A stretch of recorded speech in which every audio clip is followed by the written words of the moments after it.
Hi, it's me again with Corel Roll Tips and Tricks. Somebody sent me a couple of files that then they finally figured it out on their own. But the only thing I don't like about it is that they power clip these pictures into this frame. And he had to go through quite a few steps. These little frames are 6.625.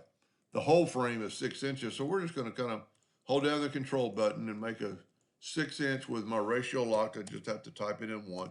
I'm going to hit P.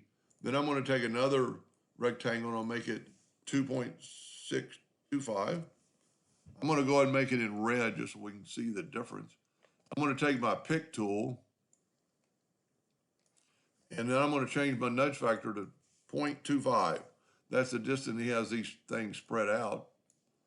And I am going to grab that. I'm going to right arrow, down arrow. Then I'm going to hit the plus key and just move it over to the side. It's not really symmetrical, but I'm going to move it to this top corner again, left and over. Now we ought to be able to hit the plus key and just go straight down. And then you can move it to that corner and then move it up and over. So now we have our 4 frames. I'm going to change the nudge factor back to 7 inches. I'm going to take the Smart Fill tool and I'm going to move these over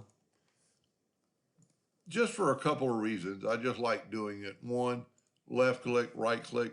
Now we can actually get rid of these frames after we Smart Fill this with red. I'm going to take away all the outline by right clicking the mouse. Now I'm going to bring in my picture that's just a picture. And you can see this is a power clip and it comes up with a power clip. I really think, let me nudge this out of the way for a second. I really think the Intersect tool to me works better than the power clip because it leaves nothing left behind and sometimes the other can.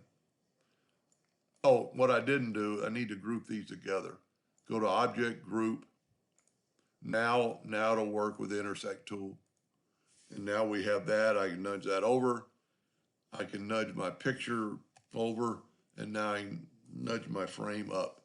So you've got the exact same result with the exception that this is a power clip. I don't know about printing because he's evidently going to print this. But a lot of times in the past, I've had people tell me that power clip will leave edges. It doesn't look like it is. I'm going to go to Object Order, Backup Page. There's nothing there, but I've had people tell me over and over that power clipping, you can actually leave some residual. Anyway, I hope that helped a little bit. Thank you for watching.